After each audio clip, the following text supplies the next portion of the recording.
Hello everybody, welcome to Finnigan 40K, the holiday edition. Just came to me, I was going to do orcs, which is, the green of Christmas, but I thought I would do my Astra Militarum, which are green, versus Khorne, which is red. So we've got our green and red Christmas colors going here. Another battle that's got kind of very sparse terrain, but there's a reason for that. This is going to be an all-out frenzy battle for 5 turns to see who can take which objective markers. So my Khorne army is led by none other than Khorne the Betrayer, who you can see right here is leading a force of a squad of 10 of the original colored 12 Legion World Eater Space Marines, so in their white and blue, and then the remaining are all in red. So there we go. The white armor there I actually used for my 30k games, and I needed an extra squad of Khorne Berserkers, so this pack is more the 40k models, but they work well in 30k also. The guy in the end there right here is more 30k. He's got the older helmet on and stuff, but it works well. So this force is made up of just over 2,000 points. I should mention that my Cadian army was right at 2,000. With the addition of my last requisition points, which was the Ordnance Field Battery. So I brought in some Bombast Field Guns for good old St. Barbara's Day there on December 4th. I mentioned that in my last video. And also the addition of another Khazarkan squad. So not the traditional green of the Khazarkan. These guys are in black and gray, and I'm calling them the Khazarkan Gargoyles. This is a more traditional battle too, so it's going to be 5 turns to take over objective points. So there's 2 points for a couple of them, 3 for a couple, and in the middle Christmas tree is worth 5. So over here, the Khorne are probably going to take this one right away, the World Eaters. So this is worth 3, this kind of rocky outcrop. We have the middle that's going to be battled over the entire time, which is 5 points, indicated by the paper. And then we have kind of a beaten up old cityscape here, which is going to be 2 points. Over here we have a forest that's also seen better days. It's at 3 points. And then we have a communications outpost here that's 2 points. So the Cadian should take 2 right off the bat, as well as the World Eaters, and then they're going to be battling over the middle, but they're going to have to push through and see what's going on. But yeah, sorry, the 2,000 points were altered with the new point data slate balancing from Games Workshop. So these guys are coming in, I believe, at 2,080 points now. So the army is exactly the same. And my Khorne, who are also, I think, just under, they were at 1995. I added in some extra models to bring that up to 2,070. So very, very close. We've got a mix here, too, of demon models. So we have some bloodletters. We have the Khorne skull cannon, more bloodletters. We have some blood crushers over here with some heavy armor and a land raider. I like using the old school, it's a Proteus, but I give it the Land Raider stats because it just makes more sense in regards to the narrative. This tank's been around since, the 31st millennium. It's all corned out too, got some teeth on the side, got the old World Eaters logo on there, pretty sick. I love these guys, they're probably my best painted army. I don't mean to toot my own horn, but I used contrast paints with these guys for the first time actually. I'll just come in here close so you can see my Exalted 8-bound there with the silver bordering on the armor, and then my 8-bound behind them. Just to spin this around, like, I love the contrast paint on these guys, and they look absolutely phenomenal. I use the contrast paint on my Cadian as well.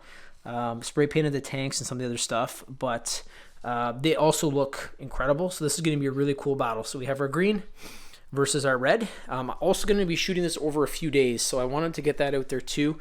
I'm going to be busy running around doing some Christmas shopping and stuff, so over the next week or so I'm going to get this one shot, and then I'm going to edit it and hopefully have it released very close to the holidays. But yeah, this is going to be a very, I think, quick battle compared to the others. We'll see how it goes. But about 2,080 points of Astra Militarum versus 2,070-ish points of World Eater, Khorne Berserkers, and Khorne Demon models. Going to get to it here in just a sec. As always, going to be rolling hard for both armies. Set them up as well pretty evenly across the board to make sure that they're going to be facing off on even ground, and we'll see how this goes. I'm hoping that the Cadian can get their 4th win in a row. I know that the Khorne Berserkers are insane in hand-to-hand combat, so this is going to be hopefully my strategy for the Astra Militarum just before I leave is going to be to keep the World Eaters at bay, keep them with distance ranged attacks. The bombast field guns will be great for that, and then hopefully sneak up on those objective points once they're kind of battered and broken, and the Cadian can just go in and hold them. Because if I'm trying to hold some of these objectives and there's going to be Khorne Berserkers versus Cadian shock troops, it's game over for sure. So going to be a very cool one, quick one, 5 turns. Should be great for the little holiday red and green action. And yeah, here we go. Hope you enjoy it. All right, over at the dice rolling tray to see who's going to get this battle started first. We have a red dice for the Khorne, white dice for the Astra Militarum. Here we go. Rolling for Khorne first, sort of the visiting team. They have rolled a 6. As always, rolling very well for my enemies. They're probably going to go first, but let's see if I can get a 6 here. And it's a 4. So that means that the Khorne Berserkers, led by Khorne, will be going in this first round. And I'm going to move over to my other camera, show you guys the moves, the shoots, and the hand-to-hand combat in this one. Because we need to be able to capture all that for the objective type of battle. So here we go. I'll be back in just a sec. Okay, so as we just saw, Khorne has won the roll and they will be going first. I just wanted to cover this force really quickly and kind of give you guys my strategies to what I'm going to be doing with them. This force has very, very good hand-to-hand combat skill, as I've mentioned before, and they also have pretty good armor in regards to the Khorne Berserkers, the X-12th Legion World Eaters.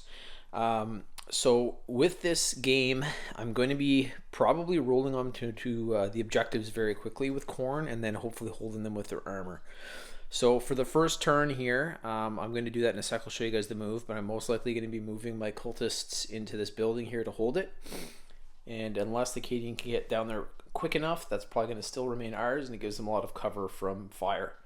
Over here, you know, this entire middle section is pretty much going to move up on that center objective, which is the Christmas tree right here. And if I can hold that, that'll be fought over for the entirety of the game.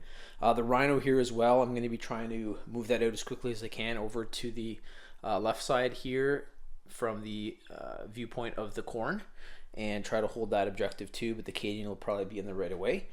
Within that Rhino, I have a squad of Khorne Berserkers. And another great thing is my Land Raider, which is the Proteus variety, can also hold troops too. So if I need to get that in later for heavier armor and hold up a spot, then that might work. So I'm just going to move over to the move phase now, show you guys what I've done, come back and recap that, and then we will move over to the shooting. I may show some rolls for the shoot. We'll see how we do that this time, or just the outcome of what happens. But this is going to be a quicker battle, so I'm hoping to have some pretty dramatic rolls in there, and yeah, we'll see how it rolls. Okay, so bringing you back here after the Khorne move 1 for turn 1. We have the Blood Crushers who have come up.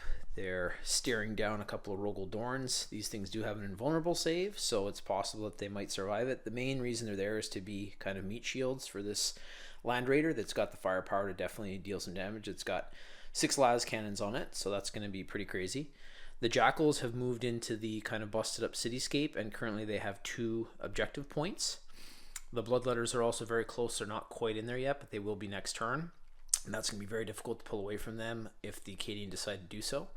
The Predator Annihilator has moved up as well to be kind of a shield for those Bloodletters. Terminators have moved up. Khorne and his warband here aren't quite inside yet to be able to claim that objective. I'm going to have this so the force has to actually be inside the objective, not just 3 or 6 inches away. So right now, no one holds that center objective. The Cadian haven't moved yet. It's possible they'll be in there next turn, but we'll see. I didn't know this, but the 8-bound and Exalted 8-bound have a 9-inch move, which is just a little bit less than like a tank. So they're very, very fast. And if they get into that center objective as well, it's not going to be easy to take. Skull Cannons moved up here to give some cover for my Bloodletters who have taken the other objective here, so kind of the rocky outcrop area, I'm going to call it. So they've got 3 points. The Jackals have 2 points for a total of 5 right now in this first turn. And the Rhino that I showed you guys earlier that has the 10 section of Khorne Berserkers has moved up as well. And they're staring down a very meek section of Cadian. With the Castellans are at least, and we saw what he did against that Terminator, but in behind them is the Bombast field guns. So that World Eater Rhino with the Khorne Berserkers in the back of it is going to be trying to take out those artillery pieces, because these are going to be pretty important to be able to just keep pounding the Khorne Berserkers and Khorne forces. So I'm going to move over to shooting now for the Khorne. Luckily for my Cadian, the Khorne don't have great ranged weapons. Like their tanks are okay and the skull cannon. Bloodletters have no ranged weapons at all. And the Khorne Berserkers, some of them just have hand-to-hand weapons and others have bolt pistols. So there might be a few that are not in range. The Predator Annihilator, however, got double heavy bolters and a double las cannon on there. So that's not good. And this Land Raider is going to be a problem. So I have to take this thing out really quick because it has some amazing firepower. So I'm going to go over to my dice tray. I'm going to do some rolls, come back, show you guys what happened and what Cadian losses have occurred. Okay, over to the dice tray for Khorne shooting phase 1 in turn 1. Got a new tattoo as well. It's the good old Sabre GT Turbo from GTA, but it's healing, so hopefully my dice rolling doesn't hurt it too much. We'll see. This is the skull cannon firing at the Hellhound tank. This is my Hellhound that has been marked for greatness previous, so to have it go down or have some wounds taken off it right off the bat won't be good. So this is a blast weapon, so D6 plus 2 to see what we're shooting with. It's a 4 plus 2, so 6 in total. Pretty good. Once again, rolling well for my enemies. 3 plus to hit. Another very good roll. Only 1 did not hit. So we have 5 that are going through. And this is a strength 9 versus toughness 10, so I need 5s to wound. And there was only 1 wound, so that's good. Not a great roll there. And I'll flip over here. So it is a -1 to AP, so that's turning this 2+ save into a 3+ save. And it saved it. So we're good to go. Hellhound's alright. Time to keep doing the rest of the shooting. Well, for a force that doesn't have too many ranged weapons, I definitely chose the best ones to take out my Cadian models, because as you remember, there was a Sentinel over here, if you saw earlier. That was completely obliterated by the Predator, the twin las cannons there, so that is gone immediately.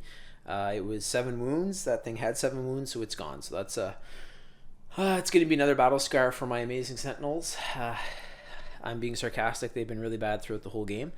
But yeah, for considering like it was only the Predator that fired the Terminators, the Rhino, the Skull Cannon, and the Land Raider, they did incredible damage. So I'll just sum up what happened here as well. So the Land Raider here, World Eater Land Raider, let rip with all 6 of its las cannons, and it has peeled many wounds. So these start off with 18 wounds, the Rogaldorn battle tanks, and you can see it is now down to 7. So absolutely devastating, and my Rogaldorns have the best objective control points too right now, because they're not battle scarred. They hold a lot of points for that. So if I lose one of those early, it's not going to be good. It is going back to my Cadian now though, so I do have that movement. But just with a few weapon systems from the Khorne firing, they've done a lot of damage. The Rhino here with the combi bolters fired over at the Castellan, and nothing happened, which was good there. The Skull Cannon also fired at my Hellhound that was marked for greatness previous. That's the Hellhound Imp with the heavy bolter, and nothing happened there, so that was also good. The Terminators over here, however, did use their combi weapons and the Reaper assault cannon and killed 2 of my brand new Khazarkan gargoyles. So that squad is down as well. We're going to see now it's going back over to the Cadian for their movement, but that was a very good phase for the World Eaters. I'm going to be marking that that the Sentinel requires a battle scar because it has been eliminated. And then I'm going to also add up all of the Khorne points for the objectives that they've taken. So the Jackals are in that little cityscape there, and I have my Khorne bloodletters in the rocky outcrop. So let's see what the Cadian can do here. I'm really hoping with this amount of firepower at range we can start picking away some models, but the Khorne Berserkers are very well armored, so we're going to see what happens. Okay,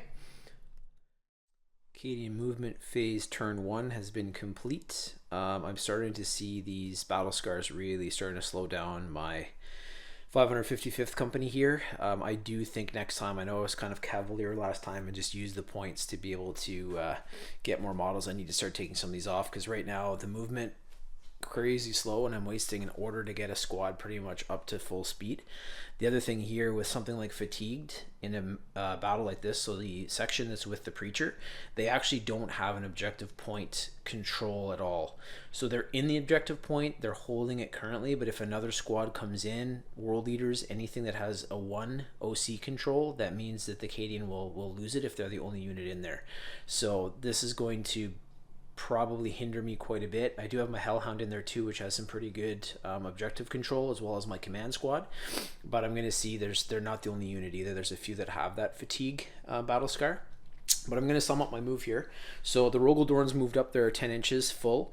They're staring down the Blood Crushers and that just crazy World Eater Land Raider that pretty much took away half the wounds on my Rogaldorn last turn.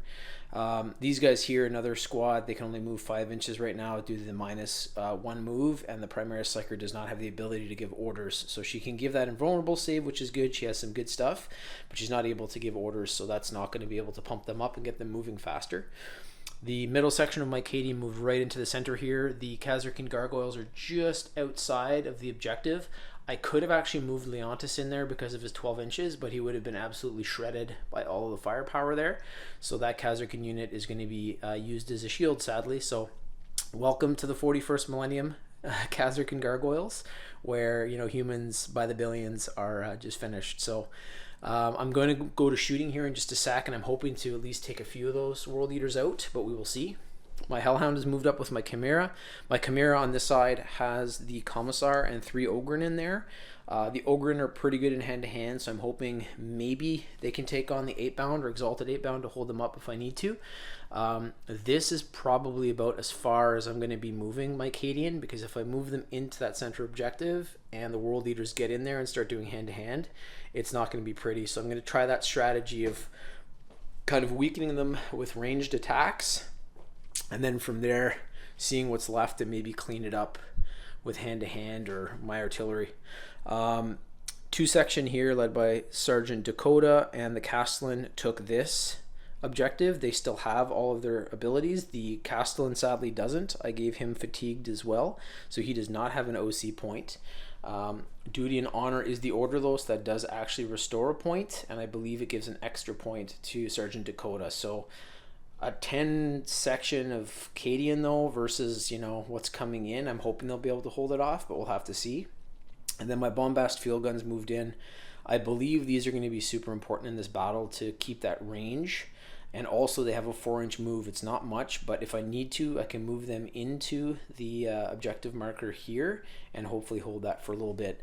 So I'm going to move over to the shooting now with the Cadian. I don't think I'm going to roll for any of these because there's a ton of rolls to happen. Nothing really dramatic yet. I wanted to get that first one done when the World Eaters shot with the skull cannon, but we're going to get back to it here in just a sec. So I'm going to do all of the shooting rolls, and we will see what is left of the World Eaters at the end of the shooting phase for turn 1. Alrighty. Alright, so that is the end of turn 2. The Cadian shooting, no one in hand-to-hand, so we do not have to roll for that. Pretty good round for my Cadian. I fired with all of the Khazarkin sections that had line of sight, as well as my Sentinel, Hellhound, and Chimera into the Exalted 8-bound, and I was actually able to kill one and wound another, so that's really good. If they got on that objective and into hand-to-hand combat with any of my Cadian, they'd be done. So if I can pick those guys off quick, it's going to be great. Over here, my Bombast field guns fired, not the most accurate weapons, but you get enough shots, and they were able to take some wounds off of the Predator here, so it's from 11 down to 9, so they did 2 wounds. My Rogaldorn battle tanks were able to destroy the Blood Crushers that were here. They took some shots at the Land Raider, but nothing happened as of yet, so they're going to continue to pummel away at this. Actually, it's down to 16. If that's the regular wounds, I apologize, but they might have stripped 2 wounds off. But anyways, it wasn't crazy. So this is going back over to the Khorne now for their movement. The end of this turn has 5 points for the Khorne army with the Rocky Outcrop held currently by the Bloodletters. I'm going to move them in a little bit tighter there next turn. You guys will see that in just a sec. And then 2 points here from the Jackals, so 5 points total for Khorne. And then over here, we have multiple squads inside. A few of them have that battle scar that doesn't allow them to have objective control points, but since they're in there and no one is rivaling them yet, they've got 3 points for the busted up forest. And over here, Castellan Cage with 2 section led by Dakota have the comms station. So it's 5-5 currently. That center objective is up for grabs and most likely will be for the entirety of the game. Got to try to get a ton of points in there from either side to hold it. And that's going to get interesting. I'll have to add up all the objective control points for each unit that's in there holding it. But currently 5-5. We're going to move into turn 2 right now. Pretty quick couple turns or couple phases there. So it's been a lot of fun. And I think this is the perfect kind of battle just to get in before the holidays and to really see... just if my Cadian actually have enough punch to take on an offensive, because a lot of the battles we've been doing, I don't want to say it's been, given to them, but there's some handicaps that were administered to the enemy forces. The enemy forces had a lot more points than my Cadian, but like we saw, the Nurgle were quite slow, and this is more of a just usual battle that you'd see. So objective control points, we're gonna see how it rolls out. If the Cadian can take this, then they're I'd say they're hitting at or above their weight. So let's move into turn 2. I'll move the Khorne force and come right back and show you what happened. All right, so that's Khorne turn 2 movement phase done. Kill, maim, burn from Karn right here. So they have taken over the center objective and it is going to be super hard to remove them from there. Down here as well, it looks like there's going to be quite the contest for this one. So the Rhino pulled right in with its 12-inch move, dumped off a whole bunch of Khorne Berserkers that want some blood for the Blood God, skulls for the Skull Throne, and the Castellan as well as Sergeant Dakota have frothing World Eater Khorne Berserkers coming right at them. They also do not currently have their usual objective control, at least the Castellan doesn't. So he's given the order, duty, and honor, so he has 1, and Dakota has 1, and then this Khorne unit here that's inside has 1 as well. So this is going to be quite a fight. That's going to be most likely hand-to-hand there. They're just outside of range, and that's after they disembarked from the Rhino. But this might be over really quick, and I'm going to have to get something in here fast to be able to take that objective point back.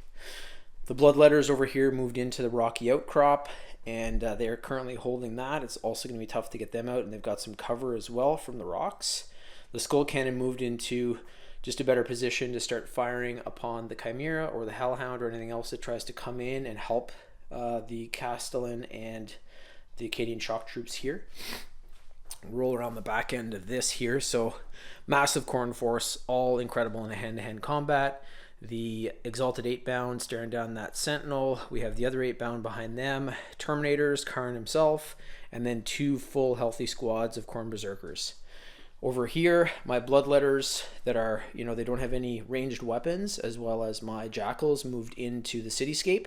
So they're definitely holding this, and the Cadian are going to have to get down here quick to try to take this, because that is the diagonal objective from the comm station that's over here. So we're going to see how that goes. And then my Predator Annihilator, as well as my Land Raider, have moved. Well, the Predator did, the Land Raider has not. And they have both tanks, Rogaldorn battle tanks in their sights. And we saw what the las cannons did last turn to my double impact. So I really hope that we don't lose these, because they have great objective control points, but we will see.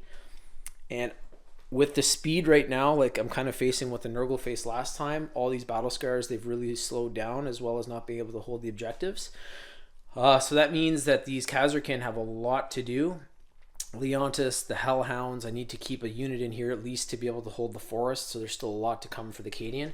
I'm going to move to the shoot phase now for the Khorne and Khorne Berserkers, and we'll see how many Cadian left after that. My Khazarkin Gargoyles, it's sort of right into the fire right off the bat. They might not last too long. They're the first unit up there and kind of a shield for Leontis. So let's see how it goes. Hoping for some really good rolls from my Cadian. Has not been historically the case, but we'll see. Be right back.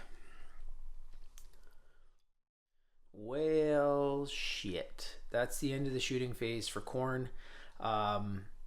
I have a lot more models with the Cadian, but the toughness and saves and also just the hit rolls for the Khorne are crazy. So my Terminators here opened up on the Gargoyles, killed 3 of them. None of the other Khorne Berserkers really have line of sight because they'd either be shooting through the back of Karn or they'd be shooting through the back of one of their 8-bound or Exalted 8-bound. This is the worst over here. So this Land Raider, absolutely devastating. It took out the Rogaldorn battle tank double impact.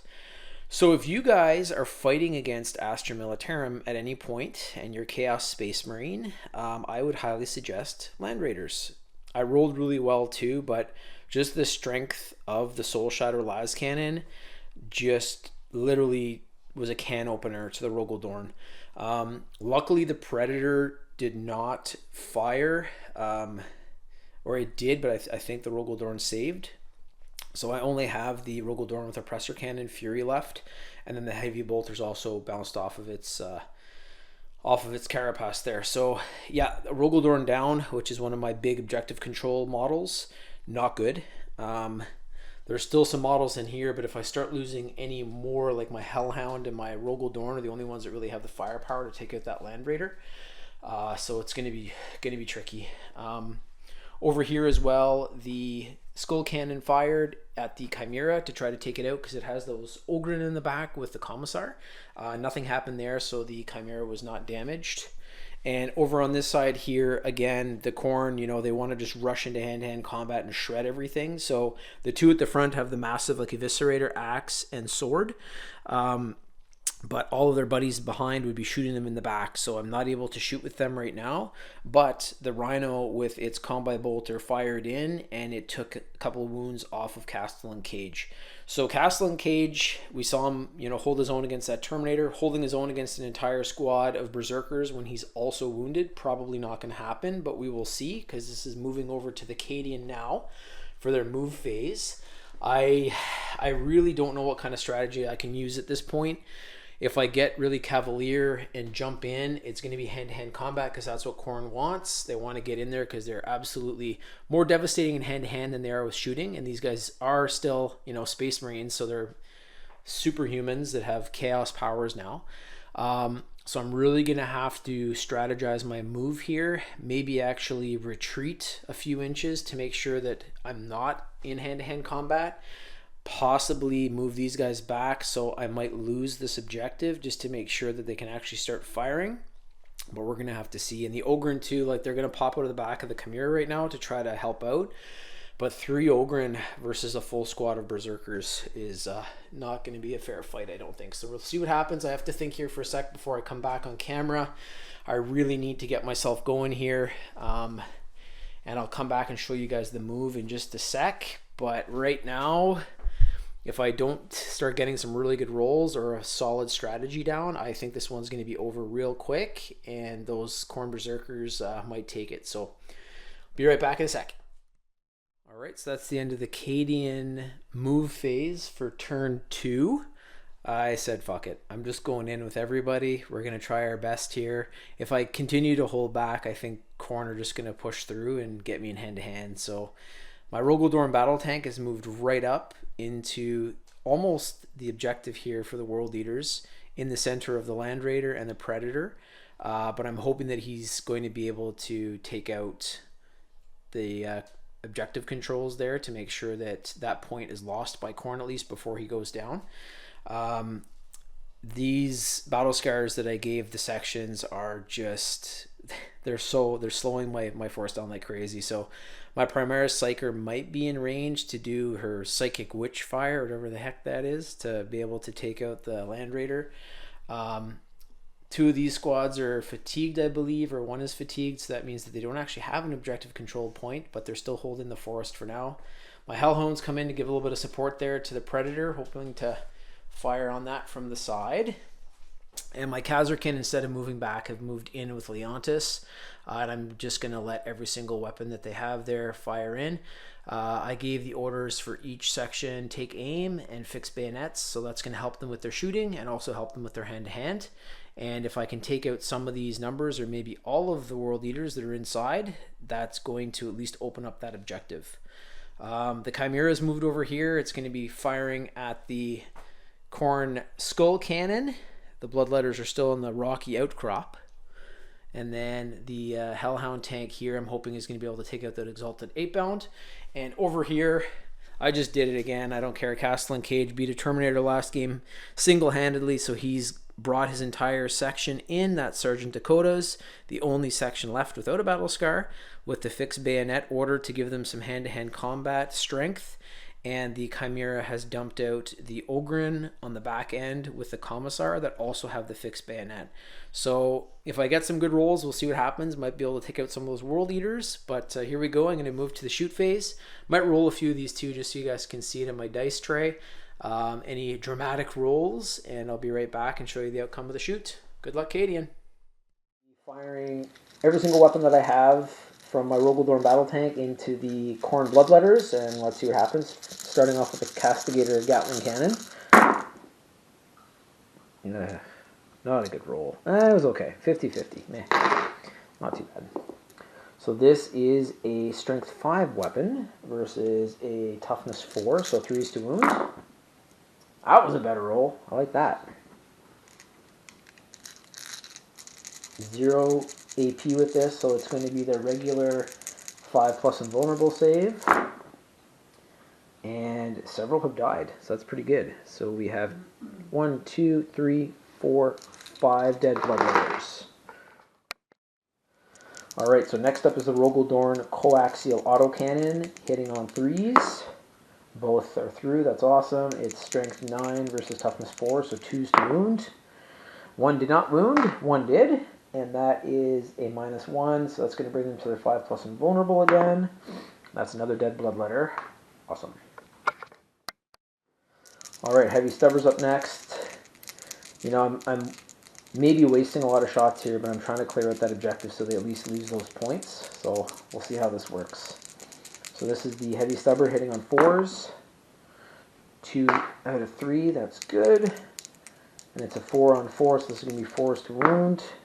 Both are through for a wound, that's awesome. 0 AP, so this is going to be the 5+ invulnerable save for the Bloodletters. So 1 has saved, 1 has not. That's another dead Bloodletter. Okay, now for the Sponson Heavy Bolters, hitting on 4s. Just roll all 6 at once. So not bad. These are some pretty good rolls from my Rogaldorn, actually. That's great. So we have 4 that have hit, and now we're going to see if they wound. So this is Strength 5 versus Toughness 4, wounding on 3s. And we have 2 that have gone through for wounds, and this is going to be 5+ saves again for the Bloodletters. 1 has saved, 1 has not. And I'm going to come back with that. No, there's still Meltaguns, so there's a couple more rolls left. Okay, Rogaldorn Meltaguns now, hitting on 4+. So 1 is through again. That is a Strength 9 versus Toughness 4, so wounding on 2.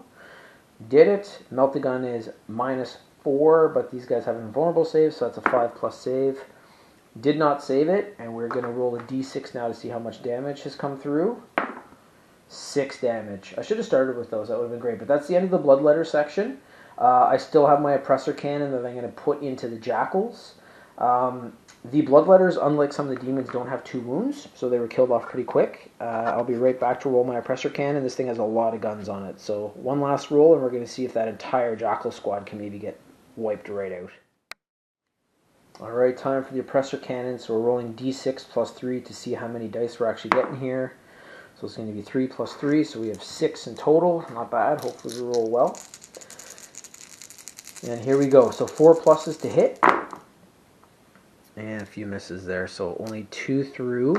Still a devastating weapon, so I'm hoping that it's going to be able to take out this entire squad and give it another kill point. So here we go. It is 12 strength versus toughness 3, so this is 2s to wound. Oh my god. I rolled a 1. So we have this. These guys don't have an invulnerable save. They do have a feel no pain 6+ though, so I'm going to have to see how much damage I do here. So the Oppressor Cannon, it has damaged them 3 times, because 1 went through, and we're going to see if it's going to be 6s here for Feel No Pain. So 1 actually saved it. So these guys are like jacked up humans. They're cultists that have like cornate blood flowing through their system. So they're pretty, I don't want to say they're pretty strong, but they're kind of like really out there. So there were 2 killed, but that objective point remains Khorne. So I'll be right back, show you guys the rest of the shoots. I'm not going to record those. I'll just show you how that all ends up. And from there we'll move back, and I'll move back to my other camera and show you what happened. Alright, so an okay shoot phase for my Cadian that turn. I had the entire Khazarkan unit as well as the Hellhound firing on the Exalted 8-bound. There's only 1 left with 1 wound, so they did a pretty good job. The Sentinel tried to pick some wounds off the Berserkers, didn't work. The Chimera tried to shoot at the Skull Cannon, also nothing happened there. I'm going to be moving into hand-to-hand combat in just a sec to see how this battle ends up here. The Ogryn, Commissar, Castellan, and Cadian Shock Troops versus the Berserkers. Over here, we had the Rogel Dorn fire into the cityscape here, and it killed all of the Bloodletters, so that is a kill point for the Rogel Dorn. It's now in the middle of both tanks, and it's moving back over to the Khorne after the hand-to-hand combat phase, so we're going to see if this Rogel Dorn is still around after that turn. My Hellhound here tried to fire at the Predator, nothing happened, and it was actually over here. One of the sections fired at the Predator with a grenade launcher. I believe it was right here, so that's Sergeant Voof's section. They were able to take a wound off of the Predator. So that's it for the shoot phase there for the Cadian. I'm going to move over to the hand-to-hand combat phase that's going on by the comms relay tower, and then I'll come back and show you the outcome of that. Alright, so this is the end of Cadian turn 2. This is the hand-to-hand combat phase. This will also finish off turn 2, and then it moves into turn 3 for Khorne. I'm going to be fighting with the Commissar first, then the Ogryn, and then I will move over to the Castellan and the section there. They're fighting against the Berserker section of 10, and I'm hoping that they can maybe wipe them out. We'll see. I don't want to get too optimistic, but at least wound them a bit. So here we go. Hitting on 3s. 3 1s. So the Commissar has done nothing. So that was an awful roll, even with the fixed bayonets command on. 3 1s does not hit anything. So moving over to the Ogre now, they each have 4 attacks. This is 12 dice in total, hitting on 2+. So a couple of 1s in there, I'll remove those. So a lot of attacks through, that's great. I think we got 9 through. This is strength 6 versus toughness 4, so wounding on 3s. Wow. I'm rolling so badly every time from Cadian. It's not the worst, but like a 50% pretty much. Okay, so it is a -1 to AP, and the Berserkers have a 4+ save from this, so let's see if they can make some saves. So, there has been 2 wounds delivered. It's damage 1 apiece, so there is 1 Khorne Berserker that has been killed by the Ogryn squad. Alright, now rolling for Castellan Cage. Let's see if he can keep that streak going from last game. So he's fighting with his Power Fist. It is 3 dice, hitting on 2+ because he has the fixed bayonet skill on there. Wow. Okay, so I rolled a 1 and 2 2s. Luckily I had that fixed bayonet on, or that would have all been misses. So it is strength 6 versus toughness 4, wounding on 3s. And that is a 2 and a 1, so he has not wounded. Okay, and last, but hopefully not least, my Cadian Shock Troops. I have not killed many Khorne models, and it's going back to them right after this for their rebut. So we're going to see how this goes. So close combat weapons, we got 10 dice rolling here. Sergeant Dakota has the drum-fed auto gun, so he does not have anything other than a close combat weapon on him. So this is going to be 3 pluses with fixed bayonets to wound. Are you guys seeing this? This is insane. So I have only actually hit 4 times, so these Cadian were just like stabbing at the air or something, or maybe they just can't penetrate that power armor, I'm not sure. So this is going to be strength 3 against toughness 4, so wounding on 5s. I got 2 5s at least, so that's not too bad, 50% of that. No AP, so the Berserkers have their usual save of 3+, and they have saved both. So this is going back over to the Berserkers. Let's see the outcome in just a sec. All right, so hand-to-hand combat phase is done for Cadian turn 2. Just do a quick recap here. So the Ogryn were all killed by the Khorne Berserkers, and only one Khorne Berserker was killed by the attack of the Cadian section, the Castellan, the Commissar, and the Ogryn. So right now, the comms relay station that is this objective marker is up for grabs. So there's 2 OC points for the Berserkers and 2 for the Cadian shock troops, because Castellan Cage has the fatigued battle scar. So that one came back to bite me in the butt. Yeah, he does have fatigued. I just double checked. So it is 2-on-2 right now. So that is being fought over. The Bloodletters hold the Rocky Outcrop for 3 points. The Berserkers have moved into the center Christmas tree objective. So that's going to be 8 points. And the Rogaldorn tried to peel back, as we saw the Jackals. Killed the Bloodletters, but that's an additional 2 points. So right now, Khorne has 10 points versus Cadian's 3 points, because the only objective they hold right now is the forest. So we're going to be moving back into the World Eater movement phase next in turn 3. And after that, there's 2 turns left. We're going to see who has the most objective points by the end. Not looking great for the Cadian right now, unless I can start getting some really good rolls and start killing some models. I did not roll well there again for my Cadian, and the Berserkers rolled really well and killed off those Ogryn. So we'll see how it goes. Battle's about halfway done. And yeah, good luck to the Cadian. It's been a couple of days, so I'm just trying to get myself caught up on what's going on. I'm going to move over to the World Eaters movement phase that just happened for the beginning of turn 3. I just wanted to show you guys the casualties so far for the Astra Militarum. I'll move over to the Khorne and Khorne Berserkers in a sec. So Rogaldorn Double Impact was lost. The Ogryn squad was lost. A lot of the Khazarkan Gargoyles, as well as a Sentinel.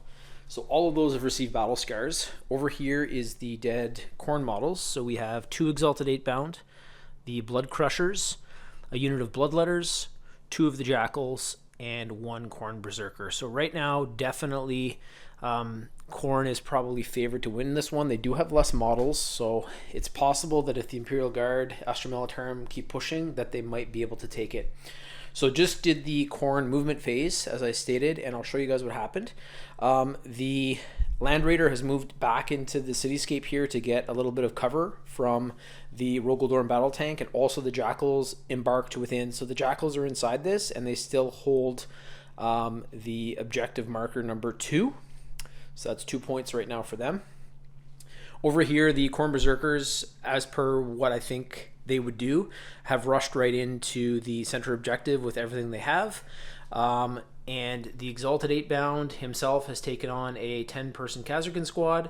The 8-bound have taken on the remaining Gargoyles. That's not going to end well. Leontis is there, but he's not really touching, so we won't be able to support. Fixed Bayonets was ordered, though, so I'm hoping that that will help both Khazarkan units with their hand-to-hand combat. Terminators have moved in, so this center objective is all Khorne right now. The Predator Annihilator also moved back, still has that Hellhound in its sights. If I lose the Hellhound, it's going to be another tank and several objective control points that will be lost. So I'm going to see how that goes, because we're going to be moving to Khorne shooting in just a sec. The Skull Cannon has moved back here to kind of support the Bloodletters who were in cover, and the Chimera is shooting probably at that one next phase for the Cadian, but the Skull Cannon might get the shot first there. We'll see what happens. The Berserkers down here have rushed into hand-to-hand combat with the Castellan and 2 section. That's also not going to end well. I'm thinking I'm probably going to be putting all those Khorne attacks against Castellan Cage. See what happens. Commissar is too far right now to help out, and he has the fixed bayonet order for himself, as well as this section, so that might help them hang on a bit. We'll have to see. The Rhino here with a 12-inch movement, very, very fast little tank, has come right in behind the 2 ordnance batteries that have been giving a lot of support fire and have been kind of weakening the Khorne a little bit. It doesn't have a great weapon system, but it's also very close to that objective, so it could just turn right in there next turn, and then there's going to be probably another Khorne objective. But with the Khorne there, they might be trying to take out those 2 ordnance batteries, or at least do some wounds. So I'm going to move over to the shoot phase now. There's a few Khorne models that can shoot in this turn. This is a more hand-to-hand combat army that I put together, which I thought would definitely be more in line with Khorne and what they like to do. But there's still going to be the Land Raider firing at the Rogel Dorn, Predator at the Hellhound, the Terminators into this remaining Khazarkin squad that's not in hand-to-hand combat.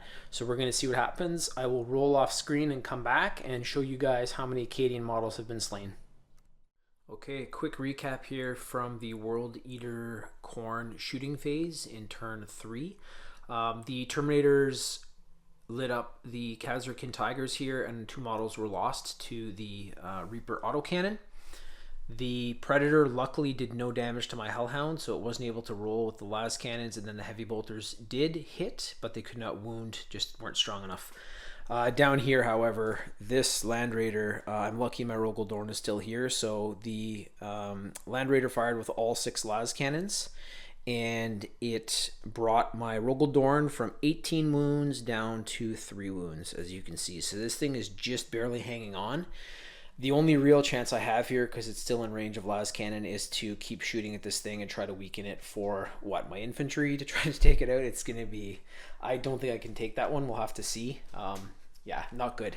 Down here, Khorne with his plasma pistol fired and actually took a few wounds, or a couple of wounds, off of the Hellhound here. So that was a very good shot by him. The entire 2 sections of Khorne Berserkers back here. One has plasma pistol, the rest all had bolters. Also fired into the Hellhound, and no wounds were taken, so that was really good. Hand to hand is still to come. Also, the Skull Cannon fired into the Chimera. Nothing happened, which was great. So that means my Chimera tank is still going. Maybe get in there, try to pick up some guys and drop them off somewhere. I'm gonna have to get some kind of strategy going here, because I can't keep staying out in the open here, and this battlefield is definitely playing in favor of Khorne. Hand-to-hand combat phase still to come here in just a sec. And then down here, the combi bolter of the Rhino fired into the 2 field ordnance batteries, the bombast field guns, and nothing happened. So this is going to be the part where it's not going to be fun for the Cadian. It's the hand-to-hand combat versus Exalted 8-bound and 8-bound. If by some chance there's only one left here with 1 wound, I'm really hoping that they can maybe take him out with their rebut. So we're going to see what happens there, and then it's going to flip back over to the Cadian, but I will roll off camera for the hand-to-hand combat for Khorne and come back and show you guys what Cadian models have been lost. Okay, so I thought Gene Stealers were bad in hand-to-hand combat against Cadian, but just a point of reference, don't stay within hand-to-hand combat range of Khorne Berserkers with Astra Militarum models. So I'm going to show you guys the first scrum that happened here. It was actually pretty cool. So the Khorne Berserkers came in, they absolutely decimated Sergeant Dakota's squad, so the only remaining models are Sergeant Dakota and the Castellan. The Castellan, however, did fight back, and he was able to deliver 3 wounds to the Berserkers with his power fist, so a bit of vengeance there. One was killed outright with that, and then another was wounded. And Sergeant Dakota did try to fight back. He doesn't have a chainsword or power weapon, so he was just with his bayonet pretty much. Fixed bayonets definitely helped in this round too, getting that order across the board just before the Khorne turn, having Cadian do that. So now Castellan, Cage, and Dakota are staring down 8 Khorne Berserkers on this side. Over here, they were able to do it, which is amazing, but the Khazarkin Sharkar's own Sharkar killed that remaining Exalted 8-bound, which was incredible with his power weapon. Very, very good roll there, because the other guy didn't even have to fight, but they lost 8 of their squad before that Exalted 8-bound went down. So with its Eviscerator Power Fists, or whatever they're called, it just completely shredded that unit. Over here, the 8-bound killed the Khazarkin Gargoyles that were remaining, which means that they have received a battle scar in their very first battle, and now Leontis is kind of the only line of defense left to try to rival these 8-bound. He's pretty good in hand-to-hand, but against all those attacks, that strength and that toughness, I'm not sure. We'll have to see how it goes. that was it, I believe, for hand-to-hand combat. So the shooting phase, we saw that previously. I'm moving now over to the Cadian move turn, and I really have to start getting a strategy here to be able to start taking some of these objectives, because currently they only have the forest, and there's still 2 full turns after this. So we're going to move into the Cadian move phase for turn 3, and I will come right back and show you guys what I've done, what I've decided to do. I might now try to get some range because this middle objective, fighting over that this close, is going to be very, very difficult. So I might give some move orders here, some take aim, and try to start picking away at some of these models. But that power armor is incredible for saving, as we know if you're a Space Marine player. And then also the toughness of these guys is pretty good too. So I love Khorne as a Chaos Force. I'm not going to lie, like they're probably... I don't know if I mentioned that earlier, but they're probably my favorite Chaos Space Marine army. Not in 30k. In 30k, I'd still have to say Death Guard, but in 40k, I'd have to say it's the Khorne. But yeah, I'm going to go to the Cadian now, move, come right back, and show you guys what I've decided to do. Alrighty. Okay, Cadian 555th Charlie Company, movement phase done. I've given up on the center objective, so... Due to the fact that Khorne don't have great pistols, let them have those 5 points. I've moved a lot of my units over here to take on probably what is their weakest defended objective. So I have the Chimera over here now, the Hellhound, the remaining Sentinel against the Skull Cannon and the Bloodletters. I have placed the Commissar in the back of the Chimera so he can actually jump out if we do take it this shoot turn, hold that objective, and then from there maybe leave a tank or sentinel with him to defend in case these Khorne want to jump over, hoping I can really take that one this next turn. The Castellan and Sergeant Dakota have moved up on top of the tower with the take cover ability, so they're pretty much just getting ready for their doom. They're definitely going to keep trying to shoot though, maybe kill a couple berserkers, we'll see what happens, and then the take cover gives them a bit of an additional save, so quite good for the Castellan there. Dakota is not going to get too great a save from it, but better than nothing. I did move my batteries into the objective, so this is actually holding the objective currently for the Cadian, and then that Rhino is still very close, but with the combi bolters I'm hoping it won't be able to do too much damage, so we will see what happens. And that Rhino has no one in the back of it, so it's just kind of a floating tank out there. I moved the remaining Khazarkin Sharkgar's own with the take aim and take cover, so they also get additional saves, with Leontis to try to start picking away at some of these Khorne Berserkers with a bit higher weapons. So Plasma Pistol, Melt-A-Gun, and then Soul's Righteous Gaze, I believe, is Leontis's weapon. So I'm hoping that that can do something. Moved my Khazarkin Tigers back with also the fixed bayonets and take aim command. So that's coming in from now the command squad. So this center objective, looking kind of like Battle of the Bulge now or something, they are holding that currently. But as we've seen, if hand-to-hand combat starts to happen over here, it's not going to be good. So with this amount of firepower, I'm hoping to just let loose on this entire area of Khorne here and hopefully strip some models out. And our favorite preacher Uriah Jacobus is just like running out of the bush with a shotgun yelling things at them. So hopefully he can take one out. It'd be great. The Hellhound here too moved around to give some support fire as well with that Melta-Cannon. I'm not sure if I'm going to be firing into the Terminators yet or into that Predator. I might want to take the Terminators out because they would be very difficult to kill with any of the weaponry that is currently held by these two sections, but we'll see. This section here being led by the Primaris Psyker, they've got that crippling damage, which has really slowed them down. So since the beginning of the game, they've maybe moved like 15 inches. They're slowly trying to come over here to possibly take this, but we'll see how that goes. And then the Rogel Dorn is here with the Raider in its sights. So we'll see how that goes. Shoot turn, and I'll be right back. Shoot phase for Cadian turn 3 is over. My Rogel Dorn battle tank put every single weapon system it had into the Land Raider with no effect. This thing is still here. It still has almost all of its wounds, probably about 3/4 of its wounds left, and it's going to be probably taking on this next. My platoon, pretty much, who's in Battle of the Bulge Forest, I'll call it, put every single weapon that was in range onto the Terminators. Nothing happened there either. The toughness is too high on these guys and the save is too good. 1+ was my Hellhound Cerberus, put a couple rounds into the Predator and took it down to 4 wounds. So that was one of the only good outcomes from this turn for them. I was really hoping for some better rolls. Leontis and the Khazar Shark Garzone put a few rounds into the Khorne Berserkers. Nothing happened there. Leontis actually didn't fire. He rolled 2 1s.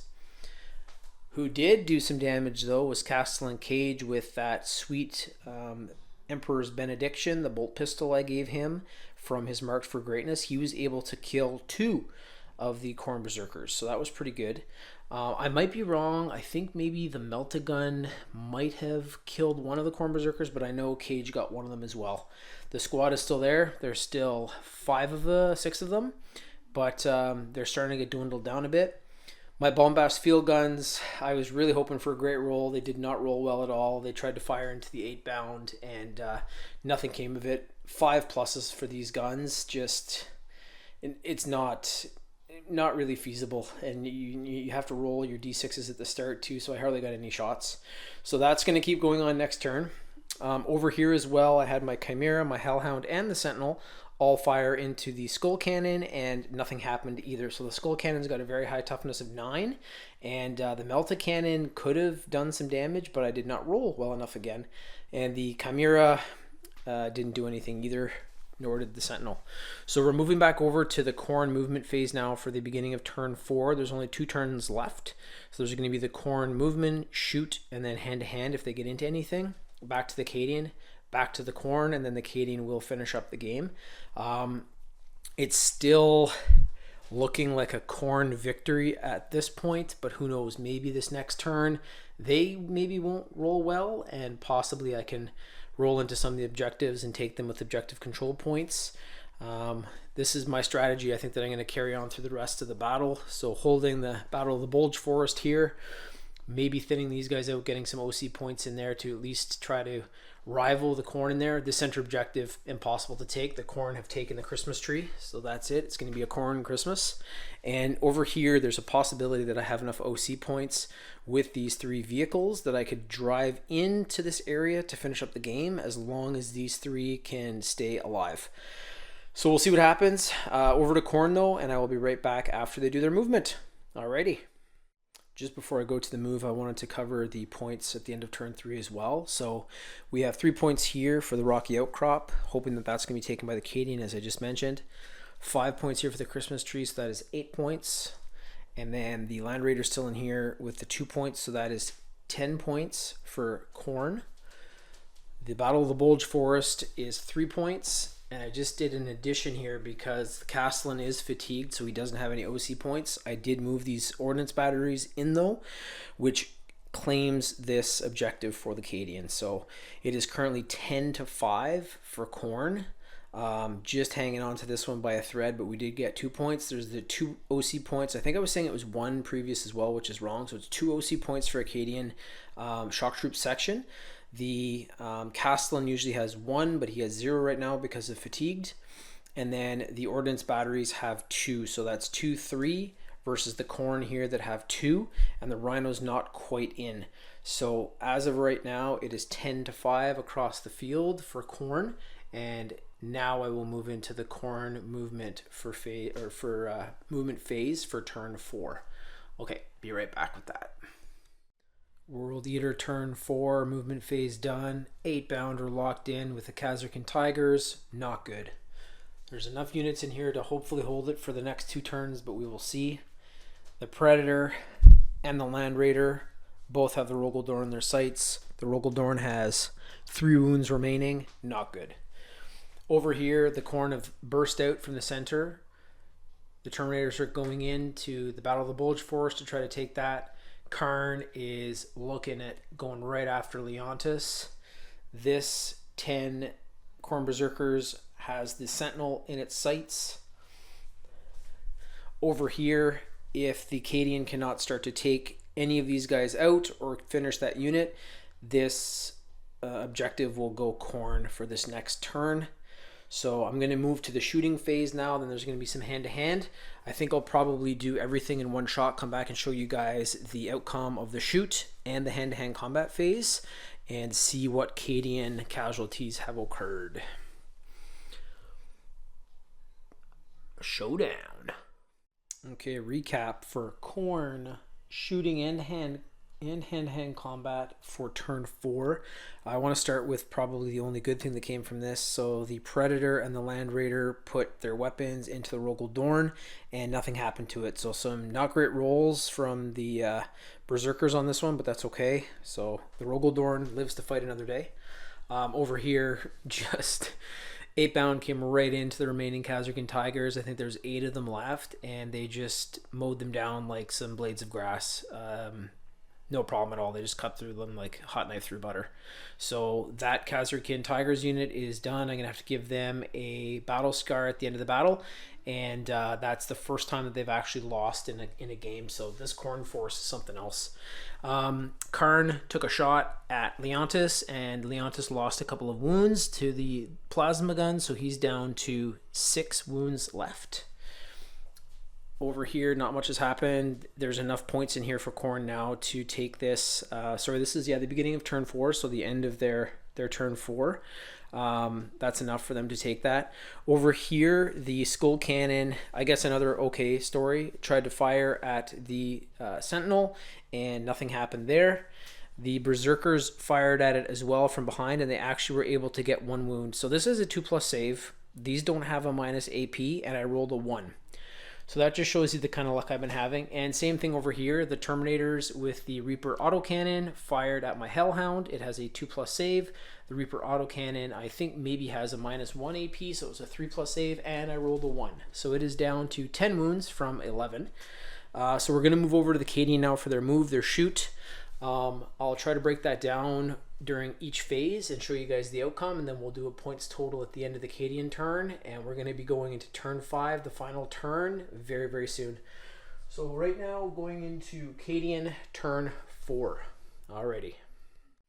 Okay, the beginning of the second last turn for the Cadian. Their move phase is done.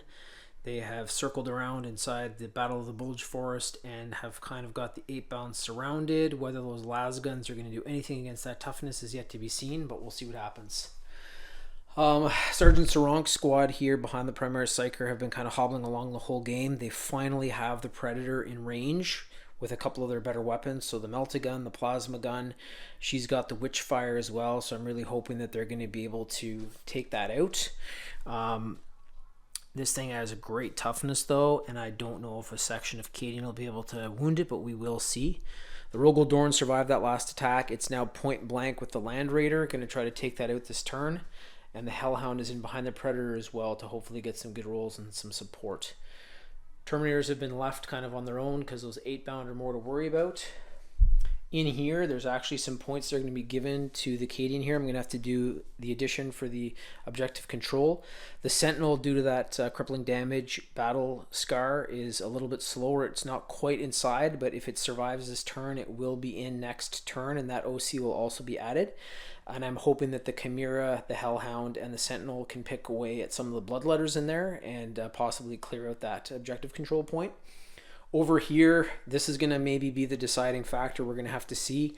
The Bombast field guns are in here. The Castellan, Sergeant Dakota with 2 section, he's the last survivor. Leontis and the Khazarkan Sharkar's own are all inside the facility against the Berserkers and the Rhino. So that's going to be another addition to see who's at what at the end of this turn.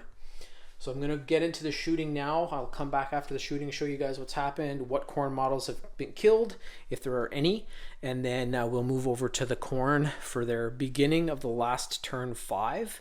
Going to be super important.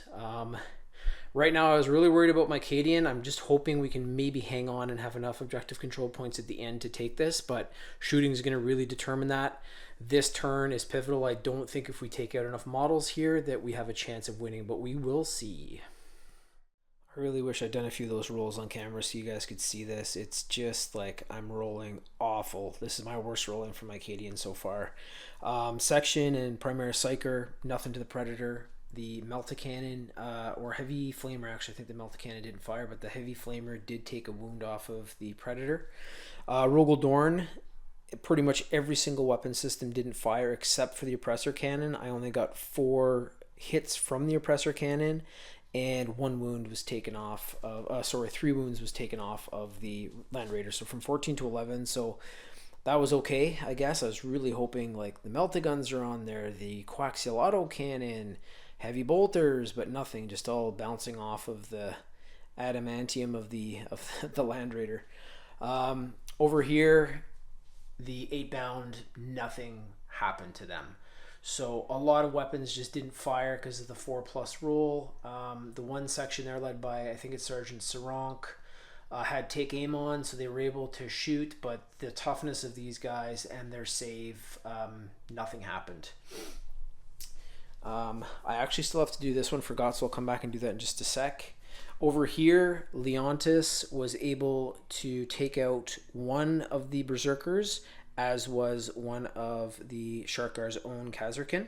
So that wasn't too bad. I'm going to go roll right now for the Bloodletters. Maybe I'll actually do that on camera so you guys can just see how poor these rolls are. So I'll go back to my dice rolling tray and then see what happens there. Also, Preacher Uriah with his sweet Preacher shotgun. Nothing. He couldn't do anything to the 8-bound. These things are, they're crazy. They're just like walking tanks that have a 9-inch move. It's nuts. But all right, back to the dice tray. I'll roll off for those Bloodletters, see if they can hopefully get wiped out, maybe get some good rolls finally for my Cadian, and then I'll come back and show you guys that. And then it switches back over to the World Eaters for the final turn of the game. Okay, Chimera Heavy Flamer now. I got a 1. A 1, a 1. All right, anyways.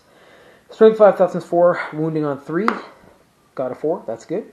Heavy Flamers -1 to AP, so that is their 5+ invulnerable save. And it saved it with the 5, so again, rolling great for my enemies. Now we're going to move over to the Armored Sentinel, and we're going to use that grenade launcher. I think I'm actually going to use Frag here because I'm hoping to kill more models. So here we go. So that's 3. Need 4 pluses to hit. 2 1s and a 6. So the rolls continue. This is strength 4 versus toughness 4, so 4 to wound. Got a 3. That's no good. That's the only weapon system on that thing. Again, the better of my 2 sentinels, but still not great. And now my last... Actually, my Commissar popped out too, so I'll do my Commissar right now first. That could be kind of fun. So let's see how he does with his bolt pistol. It's a 3+. Roll the 4. Good stuff, Commissar. Commissar Mina Moon. Strength 4, toughness 4, wounding on 4. Got a 2. No wound, so that went right through one of the Bloodletters and didn't hit anything. Time for the Hellhound now. So there's going to be my Heavy Flamer, or this one's the Heavy Bolter. So it also has the battle trait as well for Street Fighter, so it can do 3+ for hit. So here we go with the Heavy Bolter, fingers crossed. 2 2s, 1 5, so it continues. Strength 5 though versus toughness 4, so wounding on 3. I didn't even wound it, I rolled a 1. So again, the worst rolling I've ever done in my life. Here we go, Melta Cannon, this is the big one. Let's get a 6. Got a 4, I'll take it. So that's 2 from the D3, hitting on 4+. And we got 1 hit in, 50% again. This is strength 9 though versus toughness 4, so wounding on 2. Got a 4, that's really good. So that's through. Let's see if this thing can make an invulnerable save from the unit. It did not. It got a 1, and this is D6 damage, so we're going to see how much this Melta Cannon is doing. Please be a 6. Please be a 6. It's a 1. So at least that's another Bloodletter dead. Just wanted to show you guys that. I don't know if I'm cursed this game or what, but my rolls have been like this for the last, well, since the beginning of this game for sure. So I'll show you guys the outcome of that, and then we move on to the World Eater turn 5. Okay, so here I am, super frustrating rolls again. There was enough firepower here to take out this entire section of blood letters for sure, maybe even some wounds off of the skull cannon, but nothing happened. So the Commissar popped out of the Chimera shot nothing. The Sentinels, never again. I'm never taking one of these in a battle. If I ever do a narrative crusade with them again, I'd rather take a Cadian section over the damn Sentinel. So it did nothing, and then the Hellhound was able to get 1 wound from the Melta Cannon. The Melta Cannon, if it fires all 3, it has the possibility of taking out like 9 models in 1 shot, and then you also have the Heavy Bolter as a secondary weapon. I took out 1. It was crazy. So frustrating. You guys saw my dice tray. I'm not going nuts. So I'm just going to sum up the point breakdown here. I'm going to go add up everything because the OC points are all over the place right now. This may actually be Cadian, even though they didn't do much damage here. So I'm going to add up all the OC points for all the different objective control areas, and then I'll come back and give you guys a total at the end of turn 4. And after that, we go right into turn 5 to see what the World Eaters do. Okay, so I just added up the objective control points with the objective control for each unit, subtracted the battle scars, the fatigue, things like that. So right now, the forest is still held by the Cadian, that is 3 points. The cityscape is held by the World Eaters, that is 2 points. This was a very tricky addition, but it is actually held by the Cadian. Even though that Sentinel's not in there yet, there's enough between the Hellhound, the Chimera, and the Commissar to be able to take the World Eaters that are currently on that spot. And then over here, we have enough Cadian in here as well with the Field Ordnance Battery, the Castellan, and Dakota with that Duty and Honor. And then we have Leontis as well as the Khazarkin Sharkar section, so they actually hold this as well. So even though the Cadian are getting their asses completely kicked, I did the right math here and I took over the correct objectives. I hope they have to hold on to this though. If the World Eaters take out any of the units and then take the OC objective control points, that means that they will probably win the game. So this is when my rolls are gonna matter most, but right now the score is 8 for the Cadian and 7 for the Khorne World Eaters. So if we can hold this off, and if none of the units get their asses kicked here, or they can at least stand and hold on the objective, then the Cadian may still pull this one out. Even though they will be just battle scarred to hell, they will come out of it with a victory. So I'm going to move over to the World Eaters movement phase now for turn 5, the final turn, and we are going to see how this one ends. And it could actually end with the World Eaters. If they don't have good rolls here, that means that the Cadian remain on those objectives, and they might take it right after this turn. I might not need a turn 6, which means I wouldn't have to worry about battle scars if I had to get into hand-to-hand to hold them off. But if I do want to shoot maybe to make sure that they get those last few kills in, maybe take a unit out, something like that, I may do a turn 6 just to try to help alleviate some of the battle scars that have occurred during this fight. So okay, World Eater turn 5 movement right now, and I will be back to show you what happens. Okay, recapping the World Eater movement phase in the final turn 5. If the Cadian win this one, do they really win? I had that question because there's going to be a lot of battle scars again, and they haven't really taken out too many units, but hopefully we can get another victory. The Terminators ran right into Uriah Jacobus, so there is a Preacher that's holding off 5 Terminators that are 30,000 or 10,000 plus years old, so that's going to be interesting. Over here we had the Predator back itself into the structure with the Land Raider to make sure that this is held. So those 2 points are probably going to stay Khorne unless there's some miraculous rolls that are done by my Rogel Dorn and my Hellhound. We'll see what happens there. Over on this side, the Khorne Berserkers left the center objective. They probably should have done that earlier, but there was a bit of contention in regards to trying to take it over. So they're moving. They don't really have much hand-to-hand combat capability right now, as that will be their final move, but they can definitely shoot and possibly try to take out the Sentinel, is most likely their aim with the lower armor. In here, very similar to what happened to the Preacher, we have the Bloodletters have come right in on the Commissar. So the Commissar disembarked to be able to shoot. He can't shoot with inside the hull of a Chimera, so I disembarked him, but that opened him up to a massive Bloodletter attack. If he makes it out of there somehow, I think I'm probably going to give him my mark for greatness, but we'll see. You never know. The rolls have been really bad, but maybe at the very end he'll get something. The Skull Cannon moved back a little bit too. It's also got the Sentinel in its sights, the weaker of the 3 models there. And if it can take it out, it's just going to be the Chimera and the Hellhound that are going to be the objective control points there, so we'll have to add that up at the end. Over here, the remaining Khorne Berserkers in this section jumped in against Leontis, who is touching this time, and the 2 Khazarkin. So they are trying to wipe out any objective control points that might be held by the end of the game, because this is going to go back over to Cadian soon. Khorne, similar to his Berserkers, left that center objective, but he is too far to get into the combat there. He really wants it. I think it would have been an epic showdown between him and Leontis, but I don't think we're going to get it this game. But we will see what happens. The Castellan and Sergeant Dakota from 2 Section, I think, are going to survive another battle. So 2 Section will have no battle scars once again, because they are not going to be getting into combat. I'm going to use them both for their objective control. And the Rhino, not being able to do any damage with its combat bolters, has gone right into hand-to-hand combat with the Ordnance Field Battery. So it has rammed them, and we are going to decide that in just a sec. So I'm going to move over to the Khorne shooting. There isn't too much shooting going on, maybe a few models that are in range. I'm going to have to check the distance here between the Berserkers and the infantry section. And then we're going to come back, show you that, and I'll get into hand-to-hand combat after. Or you know what? I think I'll roll for everything, and then I'll come back and show you guys the outcome of Khorne's final turn and what kind of objectives they control at the end of that. So I'll be right back. Okay, just a really quick recap here of shooting. I lied. I'm not going to wait for hand-to-hand combat and shooting to be done. Do you think the Rogaldorn survived? Do you think it survived? It did. It has 1 wound left. Only one of the Soul Shadow las cannons fired and actually did enough damage to put this thing up to a 5+ save. It made 3 saves, and the 4th one was the wound.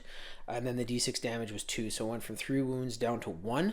But the Rogaldorn lives on to fight another day. I'm hoping by some miracle it can take this out next turn. And then the Predator, my horrible rolls for the Cadian have transferred over to the World Eaters just at the right time. And it was not able to fire anything, so it failed with the las cannons and also failed with the heavy bolters. They fired but could not wound. So the Hellhound is still at 10 wounds, and it's going to go back to them for the shoot. The Khorne Berserkers over here, all with bolt pistols. Sadly, there's no plasma pistols in this unit. Took crack shot at the Sentinel, and nothing happened there. And also the Skull Cannon fired and nothing happened either. So some good luck here at the end. I'm now going to move to hand-to-hand. Really hope that luck continues, and we will see maybe by some chance some of the models who are in hand-to-hand combat can fight back and kill a few of the Khorne and lessen their objective control. But I'm going to go roll hand-to-hand right now. That's going to be the big deciding factor, and it moves back over to Cadian. If everything stays as it is right now, the Cadian will win, but I might take that final turn just to see if I can get any experience points at all or kill points towards experience. So I'll be right back with the outcome of the hand-to-hand combat for turn 5, hand-to-hand combat phase for the Khorne World Eaters. All right, so behind my dice rolling camera here for the end of hand-to-hand combat turn 5 for the World Eaters. I wanted to get this one on here, so what just happened is the Khorne Berserkers that were around the remaining Khazark and Sharkar's own were just killed. So now Lord Solar Leontis is in there against 5 Khorne Berserkers. This is very similar to the thing that I always mentioned there when he defeated a bunch of Chosen. So I'm going to roll here and see what happens. He has 6 attacks, hitting on a 2+. So all have hit except for 1. That's great. Actually, those 2 Khazarkin 2, they almost made all the saves. So there was 5 attacks that came through that wounded, and they made 5 or 6, and they made several 5 and 6 rolls because of that take cover command. Bumped them up to a 3+ save, -2 because the AP, so it was a 5+. And then one of them rolled a 1, which was enough to kill the both of them, but they really held off until the end. So we have a strength 6 here versus toughness 4, so wounding on 3s. Okay, I wish these had rolled, but that's all right. We got 3 in. And this is going to be a -2 to AP. The Khorne Berserkers do not have an invulnerable save, so this goes to a 5+. And if they don't make this, we're going to see what happens. They have been killed. So Leontis does 2 damage per, so that's 1 non-save, so that's 2 wounds, 2 wounds, 2 wounds. No, I'm sorry, so that's 3 Berserkers down, and then we're going to roll for Constantine's hooves, so that's Leontis's horse. So my apologies, there's still 2 Khorne Berserkers remaining against him, and we're going to roll 4+ here for the hooves. Let's see. So we got 1 through. Here we go. Strength 4 versus Toughness 4, Wounding on 4. You got a 5. That's awesome. There's no AP, so this is a 3+ save. I'll switch to a red dice for that. 3+ save for the Berserker. And it rolled a 1. So that is another Berserker that has lost a wound. So Leontis and his horse Constantine have killed 3 Berserkers and brought one down to 1 wound, which is absolutely fantastic. We'll see maybe next turn if he can finish them off and really take a point for himself as well as for the Cadian. I'm going to show you guys the outcome of the rest of the hand-to-hand here in just a sec. But that was amazing by Leontis, so I'm glad I got that on camera. I'm going to keep rolling here because it's getting pretty dramatic. So I might keep this, I might not. This is the Bloodletters versus the Commissar. Still World Eaters turn 5 hand-to-hand, so final turn for them. So they are hitting on a 3+. The reason I want to do this too is the Commissar has an invulnerable save, so I'm just hoping by some chance that he's able to use it. We'll see. That's a lot of attacks to do, though. There's 8 Bloodletters with 2 attacks apiece. So they are Strength 5 against Toughness 3. They need 3s to wound. Pretty good roll for the Bloodletters. So all of these are through. It is a -2 to AP, which would usually bring the Commissar up to a 7+, but he has his 5+ invulnerable save. So for dramatic effect, let's see what we can do here. He's got his full 3 wounds as well, so 1 save. That is not good. 2 damage. This is it right here. And he's been killed. So he wasn't able to make that invulnerable save. Saved the first one, was able to kind of block the knife or something, or the big blade there from the Hellblade from the Bloodletter, and then the other 2 got him. So the Commissar has been lost. That's going to be another battle scar. Might keep this in, might not. We'll see. It was a fun one. Okay, we just saw some rolls there, and now I'm going to show you guys the outcome of the hand-to-hand combat. So this concludes the Khorne's game. That was the end of turn 5 hand-to-hand. The 8-bound are going to survive this one. I'm going to have to add up the points because they are now within that forest, so their OC points are going to count towards holding this or not. They killed an entire section of Cadian with just the one model that has the chain glaive. It's got 8 attacks, tons of damage. The AP is like -3, so the Cadian couldn't even save it. He literally just swiped across and cut them all in half. So that was the end of that section of Sergeant Saronk, so they take another battle scar as well. Over here, we have the Terminators, and as you can see, no more Priest. The Priest was able to fend off one of the Terminators, and then another one got him with the Power Fist. So he saved the Chain Fist, the Power Fist got him. Over here, the Commissar, as you guys saw on the roll, if I put it in or not, he fought valiantly. He was able to save one of the Bloodletter attacks, but they have 16 attacks because there's 8 of them, so there was really no chance, but at least he put up a bit of a scrap. Over here, as we saw as well on the dice tray, Leontis was able to kill almost the entire Khorne section, and he's going right back in it again. I'm going to count up the OC points. I'm going to see if the Cadian have won already, but even if they have not, I still want to try to get some more experience points from kills, so I'm going to keep moving ahead. The Rhino went right in to try to drive over the field ordnance battery, and it just kind of bounced off, so nothing happened there either. So now I'm going to move over to the Cadian movement phase. A big thing that I'm going to have to do here is this on this side. So do I stick the nose of the Rogel Dorn in and get into hand-to-hand combat where it could be destroyed, but try to risk that OC point? And same with my Hellhound. Do I drive it into hand-to-hand combat? We're going to have to resolve those attacks and then see the OC at the end of it. I might do it just to see. So I'm going to do the movement phase. I'm going to count up the OC points, and I'm going to see how we're doing. I won't let you guys know if the Cadian have won until the end of their turn. Whether I'm just fighting ahead to get more experience or not, you'll find out at the end if they've already won or if that will be decided with the next couple of moves that I do, but I will know, so a little bit of sort of foreshadowing and dramatic build up. So I'll be right back and I'll let you guys know how the movement phase went, and from there we'll move through the rest of the Cadian turn and finish up this battle. Okay, Cadian movement phase is done for their final turn. I was able to get I believe this is Sergeant Apone into the Battle of the Bulge Forest, so they were able to just hobble along there with their 5-inch movement, and that squad is in there. So there's the command squad, 1 section, and a 2 section. Over here, the Primaris Psyker broke away from them and is facing down the Land Raider with the Rogel Dorn. Going to try to do some Psychic Witchfire. The Hellhound is aiming at the Predator, so I'm not moving them in to take the objective because I don't want to possibly have them beat up and lost to get more battle scars. So I'm going to chip away and see if I can maybe defeat these 2 tanks and then take those 2 points away from the Khorne to give me a better chance at winning. Down here, the Sentinel moved in, so now I have 3 vehicle units in here. They're also going to fire to try to lessen the point value. I think I'm going to put everything into those Berserker or the Bloodletters. Maybe fire the Hellhound into the Skull Cannon because it's got a high OC of 3. And then we'll see who takes this at the end.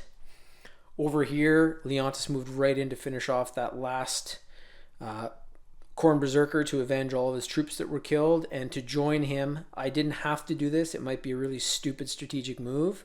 I had Castellan Cage and Sergeant Dakota, the last of 2 sections, the only section without a battle scar, go in behind him to support. So Leontis is going to be attacking first. I'm definitely going to show that in my dice tray roll, see how that goes. And we'll see how that outcome is. The Ordnance Field Batteries, I don't think I'm going to fire because they're not going to be able to kill anyone with the way I've been rolling.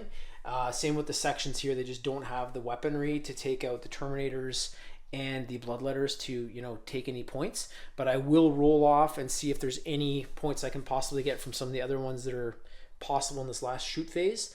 I'll show you how that happens. I'm going to go in my dice tray too and roll off for a few things. And we will see how this battle concludes and if the Cadian have won or if the Khorne Berserkers have won. Be right back. Okay, so this is absolute madness. The Hellhound in the shooting phase, turn 5 for the Cadian, has just taken out the Predator. So that is a kill point for the Hellhound. The Rogel Dorn has finally done what it was supposed to do, and it has got the Land Raider down to 1 wound after firing every single one of its weapons at it. So the Rogel Dorn has 1 wound, the Land Raider has 1 wound. There's no more shots from the Land Raider, but I moved my Primaris Psyker in, as you guys saw, and she still has her Psychic Maelstrom. So I'm going to do that and hope that by some miracle this is going to destroy the Land Raider. So here we go.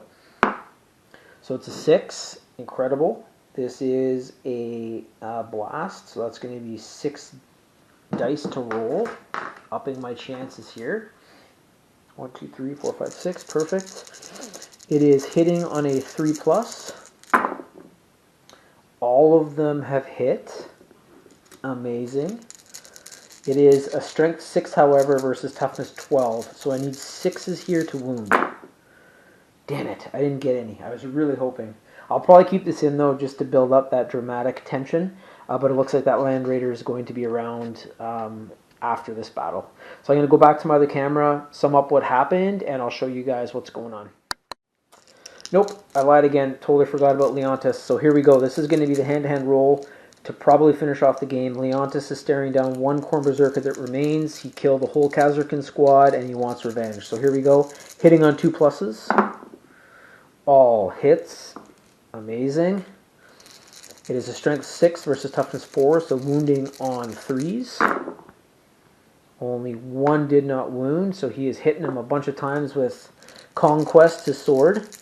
This is a -2 AP, which brings the Berserker up to 5+ save. It does not have an invulnerable, so these have to be 5+. And it actually has 1 wound left. So if any of these are not a 5, that Berserker is dead.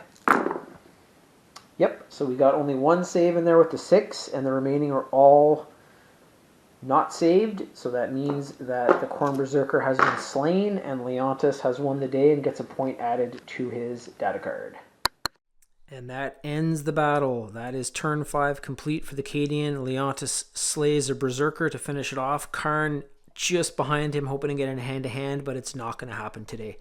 So I'm just going to sum up the points here for each side. I'll let you guys know right away. Cadian have actually won this one again, but it was extremely close. So they still hold the comms array with the amount of OC points that they have, and killing that last Berserker actually subtracted -2 from their OC control. So this one goes Cadian, that's 2 points. The models in here, they weren't able to kill the Bloodletters, but with the Chimera still in there, with the Sentinel and the Hellhound, they also hold this, so that is 5 points. The center objective is still held by Khorne, so that is 5-5 currently. Over here, if they had taken out this damn tank, it would have been a much better victory, but they still hold 2 points here. So now that is 7-5 for the Berserkers. And last but not least, in here, the Battle of the Bulge. If this had gone on one more turn, there's no way that these guys would have survived. But they hold the forest. So the final score is 8 for the Cadian, 7 for Khorne. And this is another Cadian victory. I said it earlier, not really sure if it's much of a victory because of the amount of battle scars that have happened here. Great game for the Berserkers if I was playing on their side for Crusade, because they got a lot of points from this, but we're not. This is the Cadian Crusade. So I think I'm going to go over to my cards, and I'm not going to be doing a voiceover for the cards. I'm just going to show you guys the points and how they add up with kind of a nice track over top. But thank you guys again so much for watching. You guys will be able to see what battle scars I'll be giving. I'm going to probably requisition to remove some battle scars from some of my models, most likely my other Rogel Dorn. And I will tell you right now, if this thing had taken out the Land Raider, it would have been my marked for greatness for sure. But even though I'm trying to think of another model that did the same amount of just carrying, and I think I'm still going to give my marked for greatness to the Rogel Dorn Fury with the Oppressor Cannon. Just fantastic play. Saw its buddy destroyed early on in the battle, and then he kept on fighting. Wounds were getting chipped off like crazy, taking on the Predator, taking on the Land Raider, and he stuck in there and almost took that Land Raider out. So it's there with 1 wound left versus 1 wound. Epic fight, you know, battle of the tanks, and I'm going to be giving my mark for greatness to that. So I'm just going to flip the camera around. I want to thank you guys again. Here we go. So the battle's behind me. I want to wish everybody a Merry Christmas, Happy Holidays as well. Thank you guys so much for watching. Kind of a fun holiday battle of red versus green, green versus red. Again, I think Khorne, if this had gone on another turn, I think they would have taken it. But it just shows, like, even though Khorne are much stronger models, they don't have as numerous amount of models. And even with those battle scars, the Cadian were still able to hold those objective points and take this one. So my next battle is going to be against the Orcs. It's my annual fight of, I call it the last stand at Omega Oil Site. There's usually a better name, or the Omega Oil Drill Site. It's based off of Last Stand at Glazer's Creek, which is one of my favorite battles ever. It's kind of what got me into narrative Crusade stuff and making more of a game than just going and taking objective points and like, oh yeah, good game and this and that. It builds a bit of a story. So I'll have a bit of a lead up there. I'm going to show you guys the old school White Dwarf that came in back in like 1998, something like that maybe. A couple of the pictures from there. And then I'm going to be setting up that battle, and it is going to be 3 waves of massive Goth Orcs coming in at my Cadian. They're also going to have some allied models. I'll save that to show you who that's going to be. There will be some oil rig workers, but there's going to be an allied force that's going to be helping.